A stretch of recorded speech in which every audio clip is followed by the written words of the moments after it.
ഓക്കെയാണെങ്കിൽ മാത്രം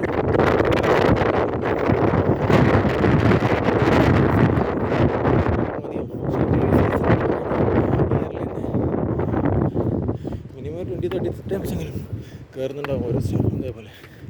അപ്പോൾ അവർക്ക് ബിഗ് താങ്ക്സ്.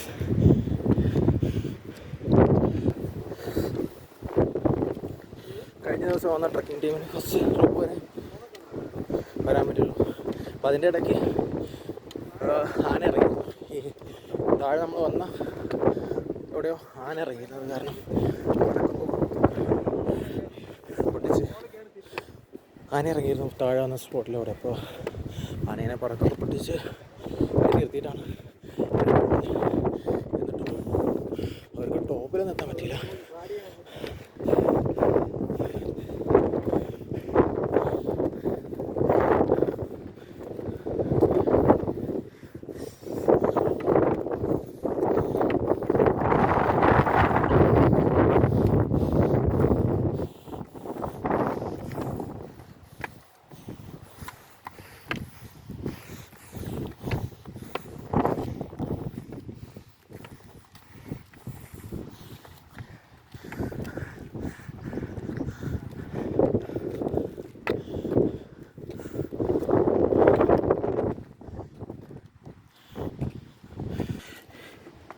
പിന്നെ എടുത്ത് പറയേണ്ട ഒന്നുണ്ട്. ഇയർലി സീസൺ ടൈമിലാണെങ്കിൽ ഇതുകൊണ്ട് ഒരു 30 ഡേയ്സിനെപ്പോഴും ട്രക്കിംഗ് നടത്തുന്നുണ്ട്. ഡെയിലി ഒരു 100 ആൾക്കാർ വെച്ച്. ഓഫ് സീസണിലാണെങ്കിലും ഇതേപോലെ ആൾക്കാർ വന്ന് പോകുന്നുണ്ട്. ഇപ്പോൾ നോർമലി 2-3 ഇയേഴ്സ് കഴിഞ്ഞ് കഴിഞ്ഞാൽ ഇവിടെ മൊത്തം പ്ലാസ്റ്റിക്കും വേസ്റ്റും അതൊക്കെ ഉണ്ടാവുമായിരിക്കാം.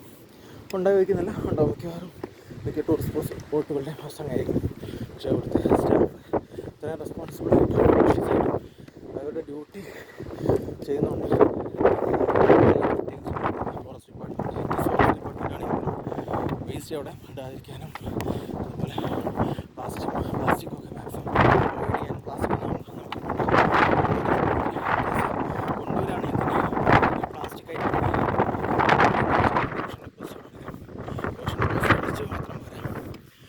തിരികെ പോകുമ്പോൾ നമ്മൾ ഈ കൊണ്ടുപോയ സാധനം അവിടെ തിരികെ കാണിക്കും വേണം.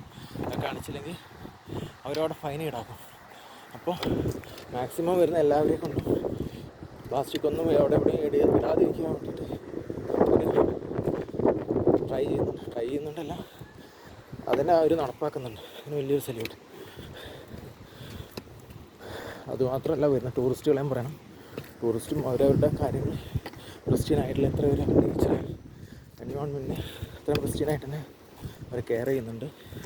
ആ രീതിയിൽ നോക്കുന്നതിന് വേണ്ടി ബാക്കി വരുന്ന ഫ്യൂച്ചറിലുള്ള ആളുകൾക്ക് വേണ്ടിയിട്ടും അവർ നല്ല രീതിയിൽ അത് എല്ലാം പ്ലാസ്റ്റിക് ഇടാതെ ബോട്ടിൽസ് എല്ലാം പ്ലാസ്റ്റിക്കിൻ്റെ അല്ലാതെ ബോട്ടിൽസ് കൊണ്ടുവന്നിട്ടും എല്ലാം നമ്മളെ കൊണ്ട് ചെയ്യാൻ കഴിയുന്ന രീതിയിൽ നേച്ചറിനെ പ്രിസർവ് ചെയ്യാനും ക്രിസ്ത്യാർകൂടത്തിൻ്റെ ബയോഡൈവേഴ്സിറ്റി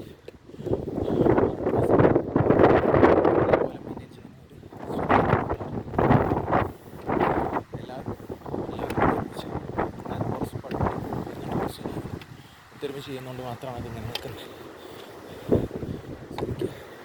ക്രിസ്ത്യാർകൂടം ബയോഡൈവേഴ്സിറ്റി വെള്ളത്തിൻ്റെ റിച്ച് ഡൈവേഴ്സിറ്റിയാണ്.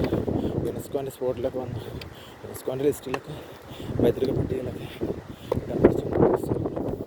അതുപോലെ തന്നെ കേരളത്തിൽ സെക്കൻഡ് ഹൈസ്റ്റ് ട്രക്കാണ്. അതാണ് ഒരു 1800 മീറ്റേഴ്സോളം എലിവേഷനിലാണ്, MSL എലിവേഷനിലാണ് നിൽക്കുന്നത്. പക്ഷേ 1800 മീറ്റേഴ്സ് ആണെങ്കിലും ടോപ്പിലെത്തണമെങ്കിൽ നമുക്ക് ഏതാണ്ട് ഒരു 44 കിലോമീറ്റേഴ്സ് ട്രക്ക് ചെയ്യുന്നുണ്ട്. പക്ഷെ ഇത്രയും ഡിസ്റ്റൻസ് ട്രക്ക് ചെയ്താലും അതിൻ്റെ ടോപ്പിലെത്തുമ്പോൾ കിട്ടുന്ന ബ്യൂട്ടി നമുക്ക് ഇത്രയും ദൂരം